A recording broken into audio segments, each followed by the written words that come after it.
Hello everyone. In the first part, we have already done 4.1, question number 1. So let's start the quadratic equation with question number 2. Okay, just a second. Yeah, so in question number 2, it is saying that represent the following situation in the form of quadratic equations. So here we have given a problem, a sample problem, and it is saying that area of rectangular plot, there's a rectangular plot, okay, and the area is 528 meters square. The length is one more than twice its breadth. We need to find the length and breadth of the plot. Okay, so let me just click on annotate and select. Okay, now let's start the question. Just a minute. Yeah. The question is saying the area of rectangular plot is 1528. So let's say our rectangular plot is somewhat, it should look like that. Let us suppose here the area is 528. Okay, 528 meters square. So what is the formula of area? Length into breadth होता है ना area का formula. So it is given length into breadth जो है वो 528 है. ठीक है. लेंथ ऑफ जो प्लॉट है, लेंथ और ब्रेथ में एक रिलेशन दे रखा है यहाँ से. Length of the plot is one more than twice its breath. So let कर लो जो ब्रेथ है वो है x. ठीक है, तो फिर हम क्या कह सकते हैं, लेंथ क्या है उसकी, वन मोर देन, यानी कि जो भी ब्रेथ है ब्रेथ से एक ज्यादा, one more than twice its breath. तो उसको तुम्हें ट्वाइस भी करना पड़ेगा. ठीक है, तब जाके ये किसकी वैल्यू आ रही है, लेंथ की वैल्यू है ये. अंडरस्टूड. ठीक है, तो अब हम b की जगह x को रिप्लेस कर देते हैं, क्योंकि हमने ब्रेथ को क्या मान लिया, ब्रेथ को हमने मान लिया है x. ठीक है, तो लेंथ की वैल्यू क्या आ गई, लेंथ हो गई है हमारी 2x + 1 और ये हो गई है हमारी लेंथ. ठीक है, तो ब्रेथ है हमारी x और लेंथ है हमारी 2x + 1. ठीक है, अब हम इन दो वैल्यूज को पुट करेंगे इस वाली इक्वेशन में. ठीक है, जनरल एरिया वाली इक्वेशन में. Let it be equation 1. तो मैं यहाँ पे कर देती हूँ उसको. तो लेंथ की जगह हम लिखेंगे 2x + 1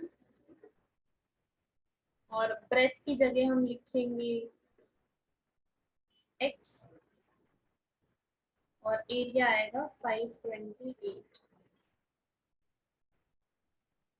ठीक है, और यहाँ पे जब हम x को इनटू करेंगे इससे सेकेंड टर्म से और फर्स्ट टर्म से, तो ये क्या होगा, ये हो जाएगा 2x² + x = 528.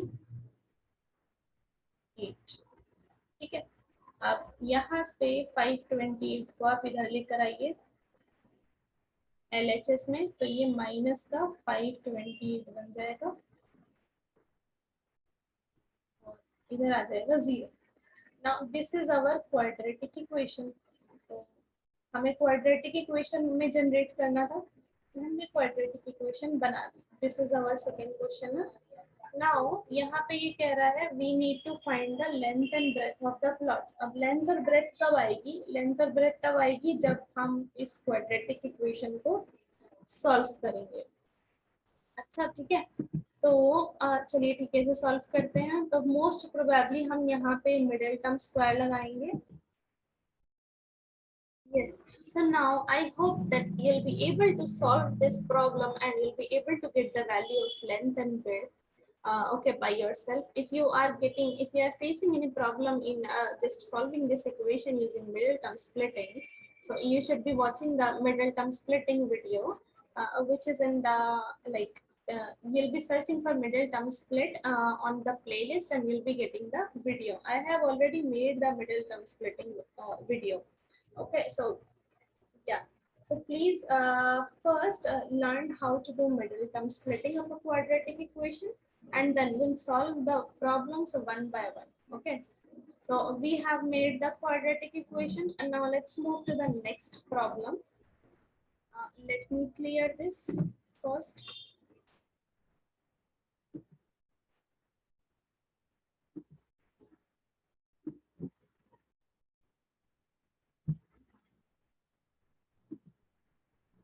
Yeah, so the second question is saying that you have to make the product of two consecutive integers is 306. We need to find the integers. Now, what are consecutive positive integers? जो एक के बाद एक आते हैं. Okay, जो एक के बाद एक आते हैं, जैसे 3 and 4, like 5 and 6, like 99 and 100.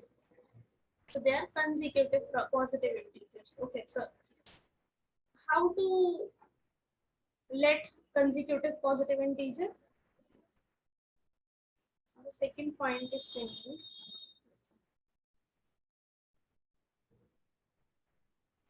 product of two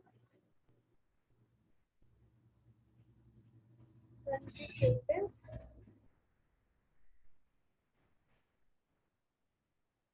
integers 306. So let us suppose हम कर लेते हैं okay, it is 0. Okay, let us suppose हम कर लेते हैं जो दो consecutive integer है ना, एक x है और एक x plus 1 है, क्योंकि obviously उसके बाद जो आएगा नंबर वो x plus 1 हो जाएगा, है ना. और फिर हम इनका अगर हम प्रोडक्ट कर रहे हैं, मीन्स मल्टीप्लाई कर रहे हैं, तो आंसर क्या आना चाहिए? 306. अब आप x को मल्टीप्लाई कर दो, x को x से मल्टीप्लाई करो, x स्क्वायर हो गया, x को 1 से मल्टीप्लाई करो, x आ गया. सॉरी, इधर यहाँ पर कुछ नहीं आएगा. Let me erase, where is the erase button? This one. Yes,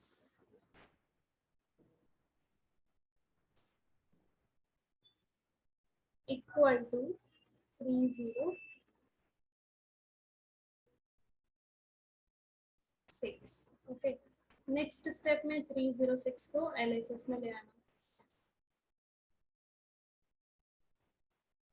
0. इस तरह हमारी क्वाड्रेटिक इक्वेशन बन गई. Again I'll write. ओके, सो इस तरह से हमारी क्वाड्रेटिक इक्वेशन क्या बनी? x square plus x minus 306 equal to 0. Okay, तो ये हो गया हमारा सेकंड पार्ट का आंसर. अब हम आ जाते हैं थर्ड पार्ट पर. नाउ थर्ड पार्ट क्या कह रहा है? थर्ड पार्ट कह रहा है, just a second. Okay, start. Rohan mother is 26 year older than him. तो हम यहीं पे पहले डिसाइड कर लेते हैं कि कौन कितने साल का है. बस थोड़ा थोड़ा करके क्वेश्चन को पढ़ रहे हैं. जैसे अभी रोहन के बारे में पढ़ा, तो यहाँ पे हम करते हैं लेट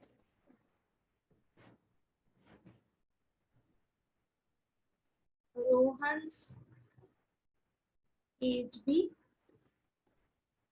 y years. ठीक है, रोहन की एज y ले ली, और रोहन की मम्मी उससे 26 साल बड़ी है. तो रोहन्स मदर बी, रोहन की मम्मी कितना? y plus 26. रोहन की एज से 26 बड़ी है ना, तो देखो इधर प्लस किया है. अब क्या कह रहे हैं ये? The product of their age in years 3 year from now will be 360. ये कह रहे हैं कि 3 साल बाद उनकी जो एज हो जाएगी वो उनकी एज का प्रोडक्ट 360 है. यानी कि पहले देखो, रोहन की एज ये थी, उसकी मम्मी की एज ये थी, है ना. 3 साल बाद क्या होगा? रोहन 3 साल और बड़ा हो जाएगा, और उसकी मम्मी की जो एज थी वो भी 3 साल और बड़ी हो जाएंगी ना उसकी मम्मी. तो देखो ये 3 साल बाद का 3 है. तो जब 3 साल बाद हम इनकी एज को प्रोडक्ट करेंगे, तो इनकी एज का प्रोडक्ट क्या आएगा? 360. सो अभी इन्हें सॉल्व कर लेते हैं. y प्लस 3, एक ये है ब्रैकेट, और एक ब्रैकेट है y plus 26 plus 3 gives you 29. ठीक है, अब y को इससे इंटू करो और y को 29 से इंटू करो। इस तरीके से ये हो जाएगा वाई स्क्वायर प्लस 29y, और फिर हम 3 को इंटू करेंगे, 3y ज़ा 3y, और फिर 3 को 29 से इंटू करेंगे, इक्वल टू 360। ठीक है, तो इन दोनों को जब हम प्लस करेंगे तो हमारी फाइनल इक्वेशन क्या आ जाएगी? Okay, not, it is not final. 29 plus 3 हो गया 32, प्लस 29 इक्वल टू 360। अब 360 जब इधर आएगा ना माइनस में, 360 जब इधर आएगा माइनस में, तो 29 से ये माइनस हो जाएगा।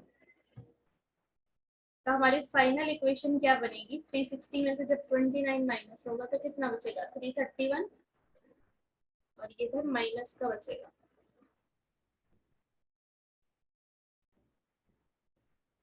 is equal to 0. So this is our final quadratic equation of question number 3rd. Okay. इस तरह हमने थर्ड पार्ट भी सॉल्व कर लिया। अब हम आ जाते हैं हमारे फोर्थ पार्ट पे। So let's clear this first.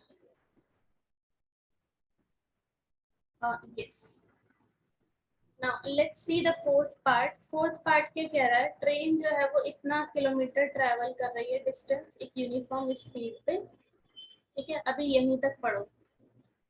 Train जो है वो इतना किलोमीटर डिस्टेंस ट्रेवल कर रही है यूनिफॉर्म स्पीड पर, तुम्हें स्पीड ही निकालनी है। We need to find the speed ना, here it is written we need to find the speed.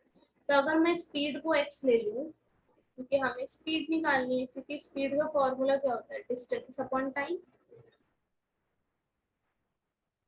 ठीक है, और अगर मैं स्पीड को x ले लूँ तो डिस्टेंस क्या हो गया? 480 अपॉन टाइम।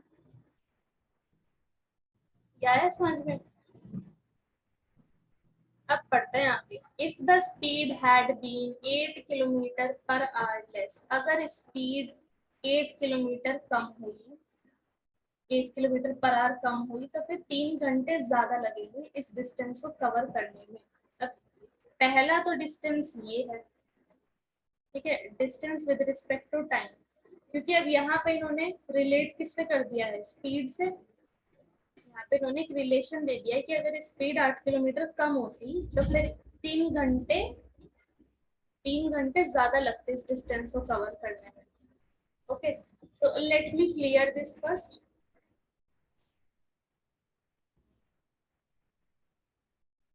आपको ये लिखना नहीं है, ये सिर्फ समझने के लिए।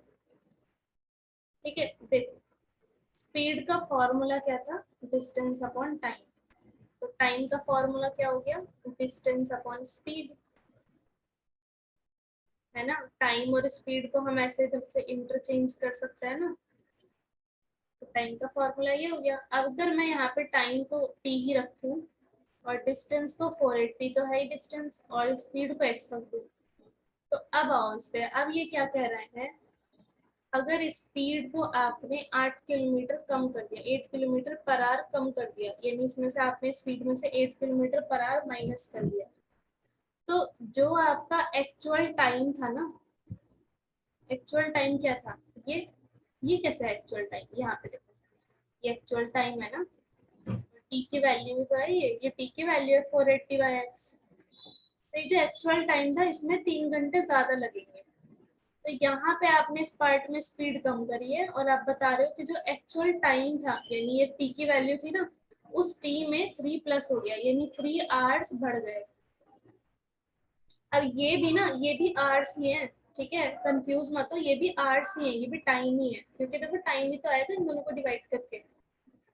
तो ये हमारी इक्वेशन बन गई, इजी। अब हम इसे सॉल्व करेंगे। कैसे सॉल्व करेंगे? ये जो 480/x है ना, इस फ्रैक्शन को उठा के अगर माइनस में भेज दो, जब आप इस फ्रैक्शन को उठा के उधर माइनस में भेजोगे तो ये कुछ इस तरह दिखेगा।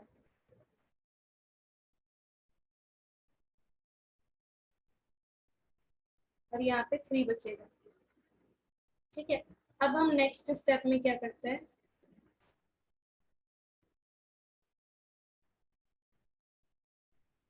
चलो नेक्स्ट स्टेप में चलते हैं। यहाँ से इधर से हम 480 जो है ना, ये दोनों ये कॉमन निकाल लेते हैं। हम करते हैं 480 को यहाँ से कॉमन निकाल लेते हैं, तो यहाँ पे बचेगा 1/x-8 और यहाँ पे बचेगा 1/x इक्वल टू 3। ठीक है, अब 480 को ना, 480 को उधर डिवाइड में दे दो, 480 को इधर डिवाइड में दे दो, तो ये क्या हो जाएगा, उधर जाके डिवाइड हो जाएगा ये, और इन दोनों का हम एलसीएम ले लेते हैं, x-8 और x का, तो इनका एलसीएम क्या होगा, x-8, और ये क्रॉस मल्टीप्लाई हो जाएगा, x1 जा x माइनस x-8। यहाँ पे जो माइनस है ना, ब्रैकेट याद रखना, पुट करना। अब ये कट जाएगा, 3 1 3 16 ठीक है।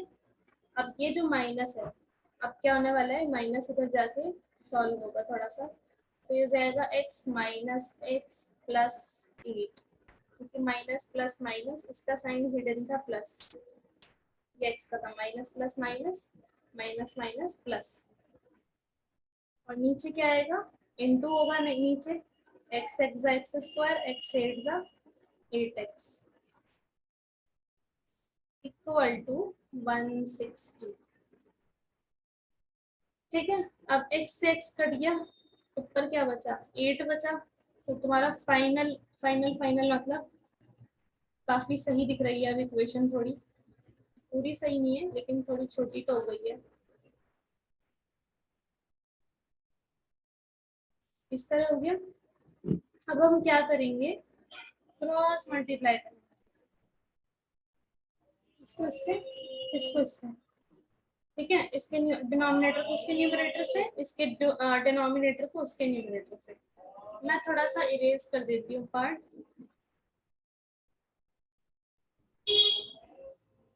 यहाँ पे लिख लेते हैं, तो भी कंटिन्यू वाला मैं ऊपर करवा देती हूँ, ठीक है। कलर भी चेंज कर देती हूँ, ठीक है।